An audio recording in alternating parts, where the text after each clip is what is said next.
Hello बच्चों, welcome to Shyam sir official. मैं श्याम लारे एक बार फिर आप सभी के सामने। तो फ्रेंड्स, मैं आज आप लोगों को प्रीवियस ईयर एग्ज़ाम क्वेश्चन जो आप लोगों का अर्धवार्षिक परीक्षा का होने वाला है, इसका सॉल्यूशन करवाने वाला हूँ। यहाँ से लगभग 70 से 80% प्रश्न आप लोगों के एग्ज़ामों में पूछे जाएंगे, जो कि अभी आप लोगों की हाफ ईयरली एग्ज़ाम होने वाली है।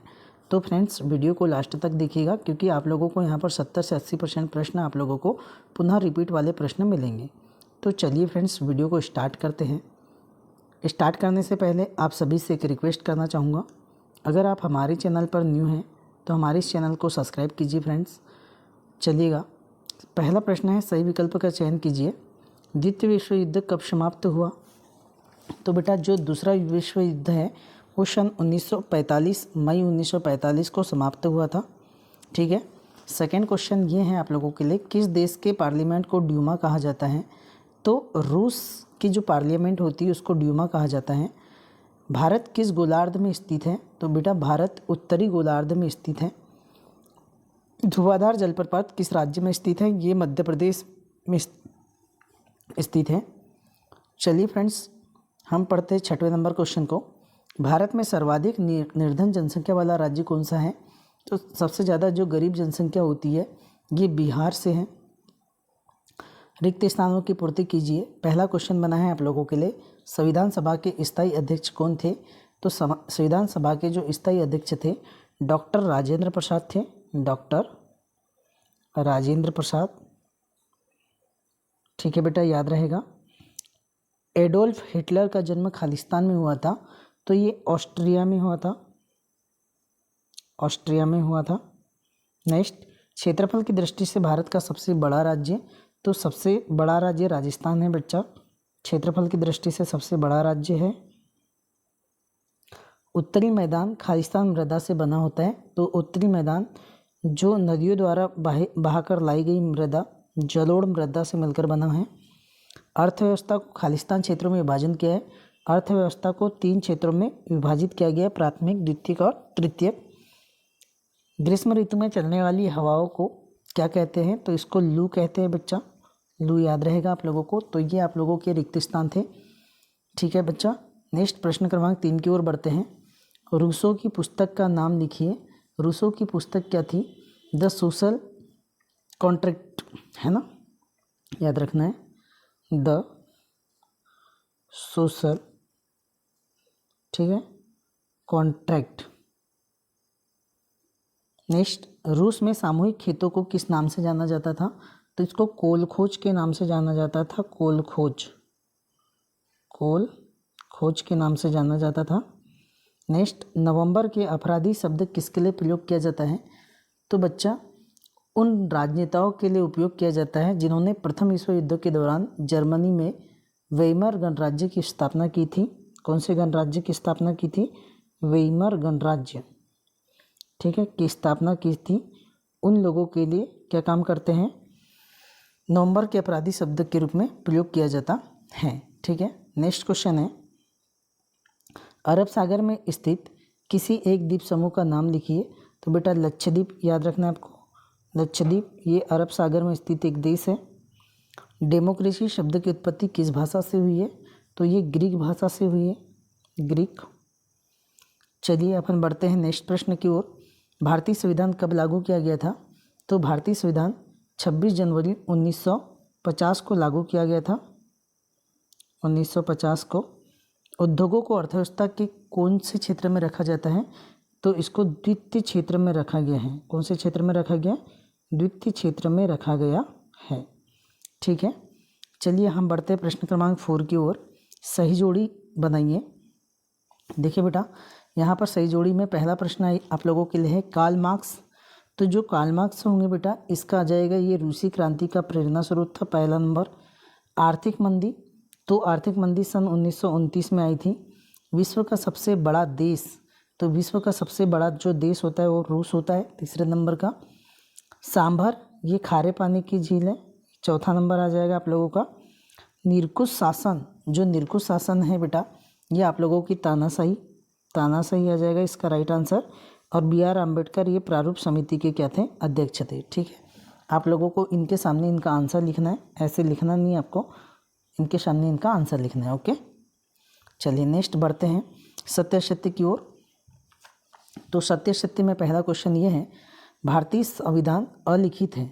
ये आप लोगों का कैसा हो जाएगा बेटा, असत्य हो जाएगा, क्योंकि भारतीय जो संविधान होता है ये एक प्रकार का लिखित संविधान है, हम इसको अलिखित नहीं कह सकते। ठीक है, लिखित संविधान है, तो आपका असत्य है। मित्र राष्ट्रों के समूह में इंग्लैंड, फ्रांस और रूस शामिल थे, तो ये बिल्कुल सत्य हो जाएगा। उत्तरी मैदान में देश के खनिज भंडार है, तो बेटा ये असत्य है। उत्तरी मैदान में देश के खनिज भंडार नहीं है, जबकि प्रायद्वीपीय मैदान में आपको देश के खनिज भंडार सबसे ज़्यादा मिलेंगे। कृष्णा और कावेरी नदी हिमालय से निकलने वाली नदी है, ये असत्य है बेटा, क्योंकि जो कृष्णा और कावेरी होती है ये प्रायद्वीपीय पठार से निकलने वाली नदी होती है। चीन में हमेशा कम्युनिस्ट पार्टी ही सरकार बनती है, ये सत्य है। मौसमी बेरोजगारी द्वितीयक क्षेत्र में पाई जाती है, तो ये असत्य हो जाएगा। ठीक है बच्चा, इतना आप लोगों को क्लियर हो गया। चलिए ठीक है, चलो नेक्स्ट क्वेश्चन है, अफवाह तंत्र से क्या तात्पर्य है। ये मोस्ट इंपॉर्टेंट क्वेश्चन है। देखो इसके पहले भी आप लोगों को 2023 की जो परीक्षा थी इसमें भी पूछा गया प्रश्न था।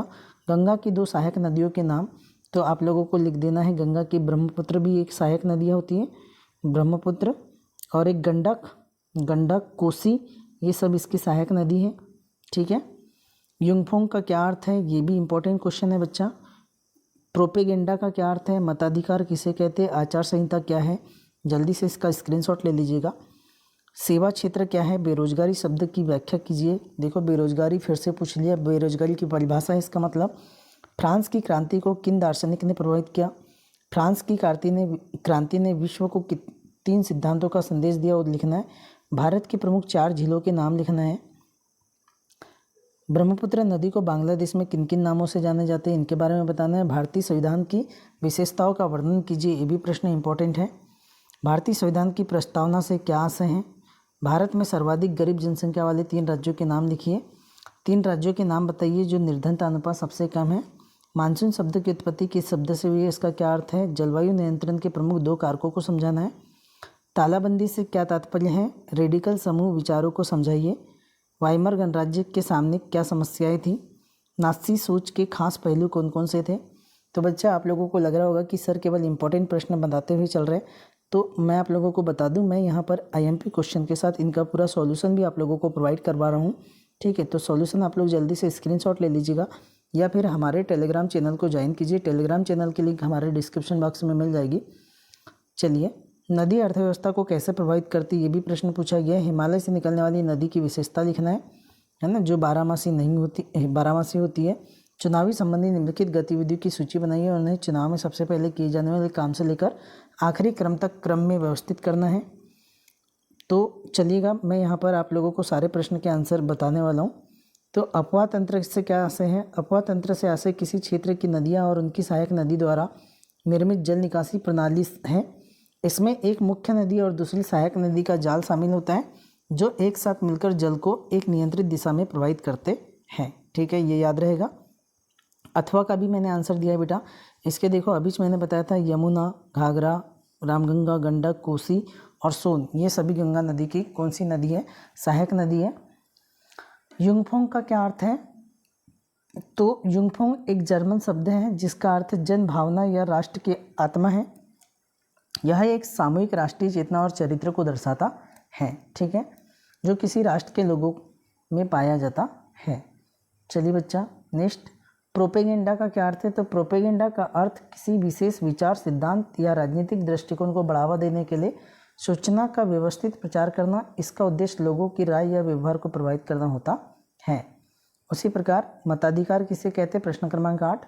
मताधिकार का अर्थ होता है कि चुनाव में मतदान करने का कानूनी अधिकार होना। यह अधिकार आमतौर पर एक निश्चित उम्र के सभी नागरिकों को दिया जाता है।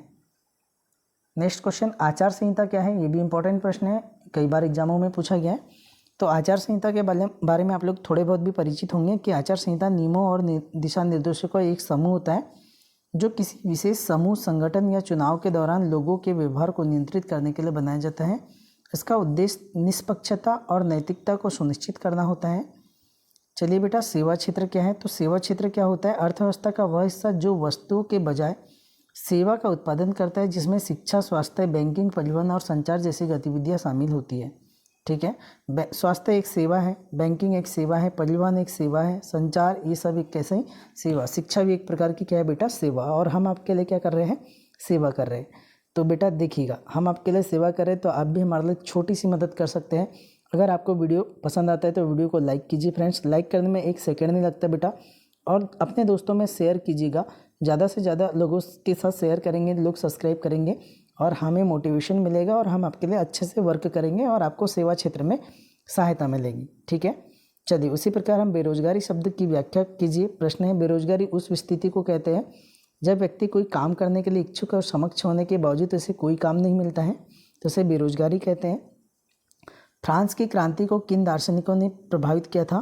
तो देखिएगा, फ्रांस की क्रांति को प्रभावित करने वाले जो दार्शनिक थे वो John Locke, Jean Jacques Rousseau और मोंटेस्क्यू थे। ठीक, फ्रांस की क्रांति ने विश्व के किन 3 सिद्धांतों का संदेश दिया? तो फ्रांस की क्रांति ने विश्व को 3 प्रमुख सिद्धांतों का संदेश दिया था। स्वतंत्रता, समानता और बंधुत्व, 3 चीज़ों का सिद्धांत संदेश दिया था। प्रश्न क्रमांक 11 की बात करते हैं। भारत की प्रमुख 4 झीलों के नाम लिखिए। तो भारत की प्रमुख 4 झीलें चिल्का झील ओडिशा, उल्लर झील जम्मू कश्मीर, सांबर झील राजस्थान और पुलिकट झील कहाँ पर है? आंध्र प्रदेश में है। और चिल्का झील भारत की सबसे बड़ी खारे पानी की झील है ना। उल्लर झील ये जम्मू कश्मीर में पाई जाने वाली मीठे पानी की झील है। तो ये नाम लिख लेना आप लोगों को। प्रश्न क्रमांक 12 की ओर बढ़ते हैं। भारतीय संविधान की प्रस्तावना से क्या तात्पर्य है? तो प्रस्तावना का अर्थ होता है संविधान का परिचय या भूमिका, जिसमें संविधान के आदर्श, उद्देश्य और दर्शन निहित है। यह नागरिकों को न्याय, स्वतंत्रता, समानता और बंधुत्व सुनिश्चित करती है। उसी प्रकार प्रश्न क्रमांक 13 की बात करते हैं। भारत में सर्वाधिक गरीब जनसंख्या वाले 3 राज्यों के नाम लिखना है। तो बिहार, झारखंड और उत्तर प्रदेश। उत्तर प्रदेश में सबसे ज़्यादा जनसंख्या है, लेकिन इसकी जो जनसंख्या है कैसी है? गरीब है।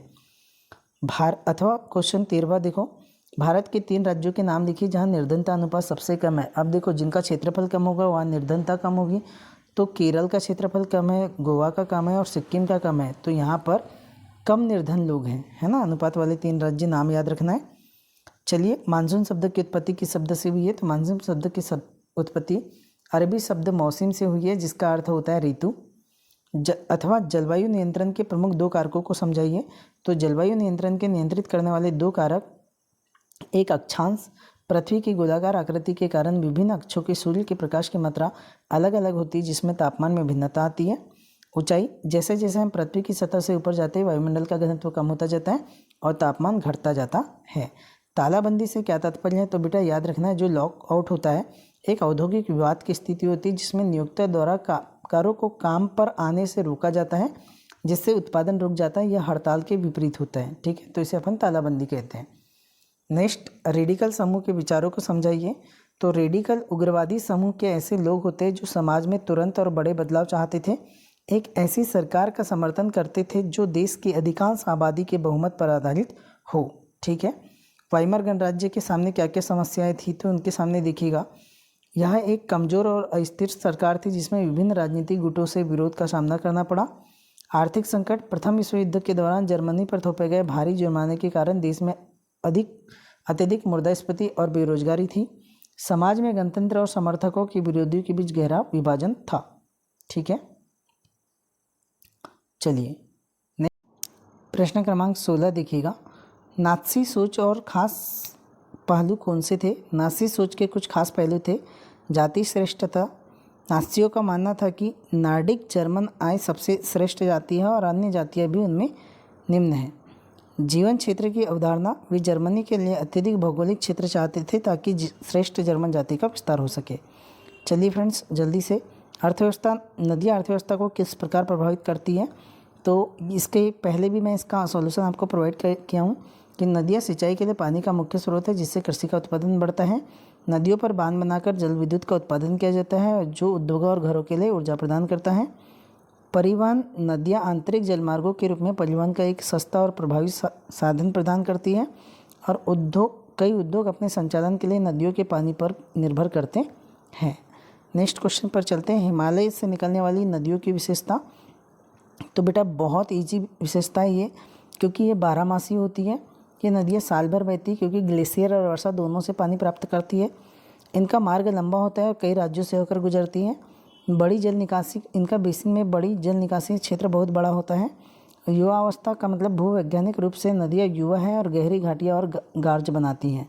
ठीक है, चलिए नेक्स्ट क्वेश्चन की ओर बढ़ते हैं। चुनाव संबंधी निम्नलिखित गतियों की सूची बनाइए और उन्हें चुनाव में किए जाने वाले आखिरी तक दर्शाना है। तो सबसे पहले अपने को क्या करना पड़ता है, मतदाता सूची का निर्माण करना होता है, चुनाव की अधिसूचना जारी करना होता है, नामांकन पत्र दाखिला करना होता है, नामांकन पत्रों की जांच करनी होती है, इसको वापस लेना होता है, चुनाव चिन्ह का आवंटन होता है, चुनाव का प्रचार होता है और चुनाव घोषणा पत्र जारी करते हैं।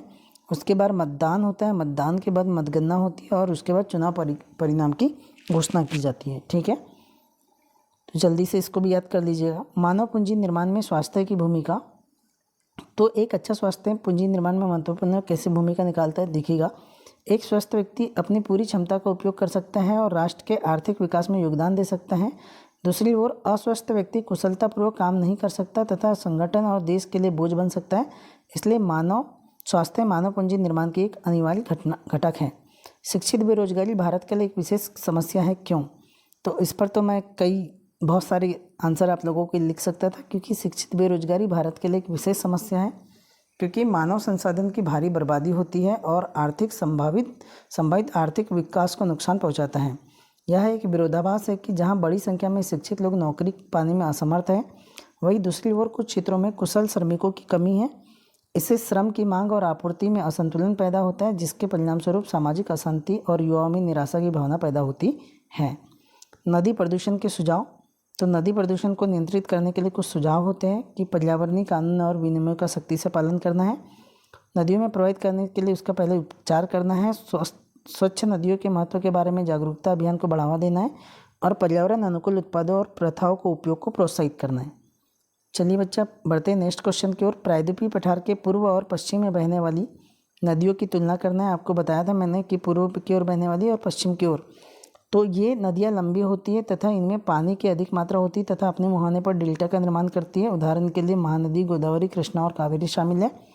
और पश्चिम की ओर बहने वाली नदियाँ छोटी होती है तथा पानी की मात्रा भी कम होती है। अपने मुहाने पर ज्वारनद मुख बनाते हैं। अरब सागर में मिलती उदाहरण में नर्मदा और ताप्ती शामिल है।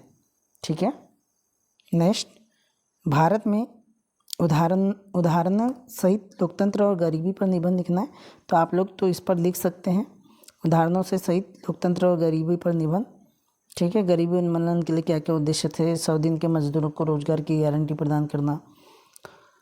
तो प्रश्न क्रमांक 22, हम अन्य प्रकार की सरकारों की तुलना में लोकतंत्र को क्यों पसंद करते हैं?